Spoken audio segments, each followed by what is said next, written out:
मेरी सादगी, मेरी सच्चाई, मेरा भोलापन मेरे लिए जी का जंजाल हो गया। आज 4 सप्ताह हो गए, यह मुसीबत मैंने स्वयं अपने ऊपर ओढ़ ली और अब इससे पीछा छूटने का कोई उपाय दिखाई नहीं देता। जब से मैं पेंशन लेकर रसूलाबाद आया, किताबें पढ़ने और ईश्वर का नाम लेने में समय बीतता था। शाम को कस्बे के रईस इकट्ठा होते और हंसी मजाक में 2 घड़ी बिताते।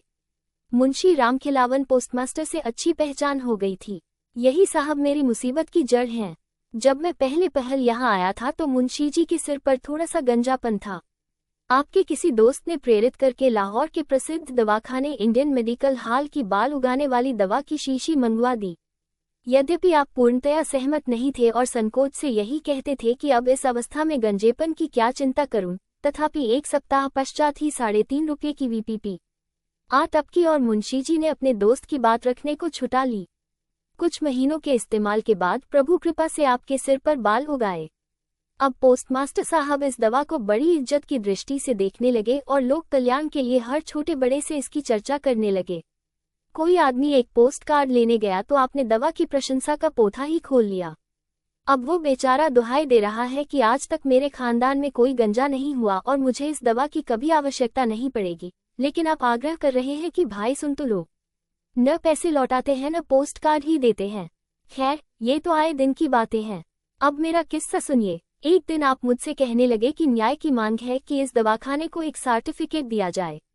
क्योंकि मेरा अनुभव व्यापक था और मैंने लंबे समय तक तहसीलदार के पद पर अत्यंत कुशलता के साथ कार्य किया था, इसलिए वे इस सर्टिफिकेट को प्रमाणित कराने के लिए मेरे पास आए। मैंने भी इसे एक महत्वहीन बात समझकर पूरा घटनाक्रम लिखकर उसके अंत में अपने हस्ताक्षर कर दिए। बस मानो उसी दिन से एक नई बला मेरे सिर पर आन गिरी। अफसोस है, कैसी मनहूस घड़ी थी कि मैं आज तक इसके लिए पछता रहा हूँ। सर्टिफिकेट पहुंचते ही दवाखाने ने उसे लाहौर के सभी 2 पैसे वाले अखबारों में मोटे मोटे अक्षरों में छपवा दिया और जुल्म ये किया कि उसके साथ साथ मेरा पता भी दे दिया। बस साहब, मैं भी उसी दिन से इश्तिहारबाजी को मानने लगा। कारखाने के मैनेजर साहब का धन्यवाद का एक लंबा पत्र आया जिसमें उन्होंने मुझसे ये पूछा था कि मैं उनकी अन्य अनुभूत दवाइयों के सर्टिफिकेट देने के लिए क्या लूंगा। उनकी तैयार की हुई एक हाजमे की गोली थी। आपने मुझे एक धनराशि भेंट करने का आश्वासन दिया यदि मैं ये लिखकर दे दूं कि मेरे दोस्त का बिल्कुल सड़ा हुआ पेट इससे ठीक हो गया। यदि मैं ये लिख दूं कि उनका मोम का तेल गठिया की रामबाण औषधि है तो वे मेरे साथ हर प्रकार का व्यवहार करने को तत्पर थे। जिस प्रकार मैनेजर साहब ने लिखा था उससे ऐसा लगता था कि यदि मैं ये लिख दूं कि उनका मंजन प्रयोग करने से एक बुढ़िया के 18 वर्ष से गिरे हुए दांत पुनः निकल आए हैं तो वे मुझे अपने कारखाने का साझीदार ही बना लेंगे। वे इसे मेरा कर्तव्य समझते हैं कि मैं उनके केशरंजन की 1 दर्जन शीशियां अपने आत्मीय मित्रों को प्रयोग कराकर उन्हें इसके लाभ की सूचना दूं। लेकिन मुझे इन सब सेवाओं से क्षमा मांगनी पड़ी। केवल यही नहीं, दूसरे दवा विक्रेताओं ने भी मुझ पर कृपा की।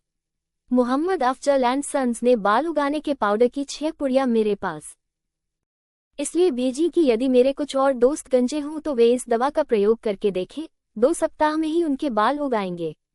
स्वदेशी केमिकल वर्क्स ने रजिस्टर्ड ट्रेडमार्क वाली गोलियां पेड पार्सल के द्वारा भेजी और बहुत अनुरोध किया कि मैं उनका प्रयोग करूं।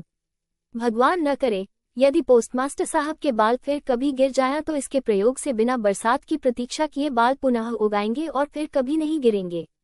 इस दावे के प्रमाण स्वरूप 100 रुपये का वांछित पुरस्कार भी लिफाफे में साथ ही भेजा गया था और इसके अतिरिक्त और बहुत से छपे हुए सर्टिफिकेट भी साथ में थे। एक रेलवे पार्सल में बहुत से इश्तिहार और दीवारों पर चिपकाए जाने वाले 600 पोस्टर अलग से आए। इन सब बातों से पता चला कि श्रीमान जी ने मुझे अपना ऑनरी एजेंट समझ लिया है। जरा यह उदारता तो देखिए, आपने मेरे माध्यम से जाने वाले ऑर्डर पर उचित कमीशन का भी वादा कर लिया। 50 वर्ष से बालों के संबंध में हर प्रकार का कार्य करने वाली बाल जिया कंपनी ने भी अपने तेल की 1 दर्जन नमूने की शीशियां भेजी जिनसे मेरे दोस्तों के बाल थोड़े समय में ही निकल आए। वैदिक प्रचारक कंपनी जालंधर के एजेंट स्वयं कष्ट उठाकर मुझसे मिलने आए और अपनी दवा की 6 डिब्बियां दे गए कि मेरे दोस्तों तथा परिचितों में जो गंजे शेष रह गए हों उन पर इस दवा का प्रयोग कर देखा जाए। मतलब ये कि मैं इन कृपाओं से इतना परेशान हुआ कि मैंने लाहौर के दैनिक अखबारों में छपवा दिया कि अब मेरे कोई दोस्त गंजे शेष नहीं रहे और इसलिए अब कोई साहब अपनी मूल्यवान दवाइयां मेरे पास परीक्षा के लिए भेजने का कष्ट न करें। लेकिन इस पर भी मुझे छुटकारा न मिला। वास्तव में जितने प्रकार के पत्र मेरे पास आए, यदि मैं उन सब की नकल करूं तो एक भारी भरकम किताब तैयार हो जाए। मैं विश्वास के साथ कह सकता हूं कि जिस दिन से पोस्टमास्टर साहब के गंजेपन के अनुभव अखबारों में प्रकाशित हुए, तब से इस कस्बे की डाक चौगुनी हो गई है। कन्याकुमारी से लेकर हिमालय तक का कोई भी गंजा न बचा होगा जिसने पोस्टमास्टर साहब के गंजेपन और स्वदेशी मेडिकल हाल की दवा के संबंध में मुझे कम से कम 2 पत्र न लिखे हों। उन हजारों पत्रों से मुझे गंजों का ऐसा अनुभव हुआ है कि यदि किसी समय गंजों पर कमीशन बैठा तो मुझे विश्वास है कि वो मेरी ही अध्यक्षता में बनेगा। एक सज्जन ने बहुत प्रेम प्रदर्शन के पश्चात जिज्ञासा की कि क्या पोस्टमास्टर साहब जन्मजात गंजे थे। दूसरे सज्जन जानना चाहते थे कि क्या उनका गंजापन वंश परंपरा से चला आता था, और यदि ऐसा था तो वो उन्हें दादा या नाना किसकी ओर से उत्तराधिकार में मिला, और यह कि उनके खानदान की महिलाओं में तो गंजापन नहीं होता। एक अंग्रेज डॉक्टर कलकत्ता में बालों के संबंध में प्रयोग कर रहे थे। उन्होंने अंग्रेजी में एक चिट्ठी लिख भेजी जिसमें सिर का एक नक्शा भी बना हुआ था। पोस्टमास्टर साहब के जो बाल गिर गए थे, उस नक्शे में उन्हें पूरे करने का निवेदन था। गंजेपन के स्थान के किनारे पर कितने बाल छोटे होकर रह गए थे, प्रतिदिन कितने बाल गिरा करते थे, और कितने बाल बीच से टूटे थे। ये डॉक्टर साहब बालों के संबंध में एक पुस्तिका लिख रहे थे। उसके लिए उन्हें इस प्रकार की जानकारियों की अत्यधिक आवश्यकता थी। यदि मैं उनके उत्तर लिखने का प्रयास करता तो अवश्यंभावी था कि मेरे परिजनों को उपचार हेतु मुझे आगरा के लिए चलता करना पड़ता। जिला झांसी से एक सज्जन ने पूछा कि क्या ये वही मुंशी रामखिलावन है जो उनके कस्बे में सन 1899 में पार्सल बाबू थे। उनके भी गंजापन था, और यदि ये वही सज्जन हो तो अभी तक उनके जिम्मे बकाया 15 दिन का मकान का किराया, जो कि ₹1.25 के हिसाब से 10 आने होता है, वसूल करके डाक द्वारा या दस्ती भेज दूं। बनारस से एक सज्जन ने पूछा कि इन मुंशी जी के नाखून भी थे या नहीं, यदि नहीं थे तो बालों के साथ साथ नाखून भी निकले या नहीं। एक पंडित जी ने कृपापूर्वक लिखा कि जब ईश्वर ने उन्हें बाल नहीं दिए तो उन्हें ईश्वरेच्छा के विरुद्ध बाल उगाने की क्या आवश्यकता थी। आप समझिए कि इन बातों से ईश्वर बहुत रुष्ट होते हैं। दूसरे ये कि गंजा भागवान और पुत्रवान होता है, फिर मेरे दोस्त ने ऐसी गलती क्यों की। तीसरे ये कि अब तो जो हुआ सो हुआ, अब वे इसके प्रायश्चित में प्रत्येक एकादशी को एक निर्धन ब्राह्मण को भोजन करा दिया करें और कभी ऊंट गाड़ी की सवारी न करें।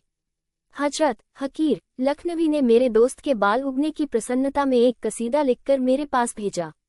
हजरत नूर ने गंजेपन के हकीम से पूछा कि क्या जले हुए सिर पर भी पुनः बाल निकल सकते हैं। पटना के एक सज्जन ने तो हद ही कर दी, आपने अपने विवाह का छपा हुआ निमंत्रण पत्र और जन्मपत्री ही भेज दी। अजीमाबाद से एक हकीम साहब ने लिखा कि यदि मैं 2000 रुपये उनके पास अमानत के रूप में जमा कर दूं तो वे अपनी अनुभूत दवाइयों के इश्तिहार दें और नफे में भागीदार बनाएं। जिन्होंने अपने घोड़े के बाल बहुत अधिक कटवा दिए थे, ऐसे एक सज्जन ने मुझसे उपचार पूछा कि कब तक बाल पुनः निकल सकते हैं और यह कि पोस्टमास्टर साहब की दवा से लाभ होगा या नहीं। डिप्टी चमक लाल साहब ने पूछा कि उनकी कुतिया के बाल गर्मी में गिर जाते हैं और जानवरों पर इस दवा का क्या प्रभाव होता है। एक सज्जन का बच्चा गलती से इस दवा को पी गया और इसलिए उन्होंने मुझसे ये पूछा कि बच्चे के पेट के अंदर तो बाल नहीं निकलेंगे और उसका दम तो नहीं घुटने लगेगा। उन्होंने मुझसे सलाह भी मांगी कि यदि उसे बालसफा की एक शीशी पिला दे तो कैसा रहे, ताकि बाल निकलने के साथ साथ ही साफ भी होते चले। कम मूछों वाले जवानों के 1342 पत्र आए जिन्होंने ये पूछा कि क्या इस दवा से उनकी मूछें बढ़ जाएंगी। एक सज्जन को मूछों की कमी के कारण पुलिस का एक पद नहीं मिलता था। उन्होंने बहुत अनुनय विनय की कि जैसे भी संभव हो उनकी मूछों के लिए किसी भी मूल्य की कोई दवा देखकर भेज दी जाए।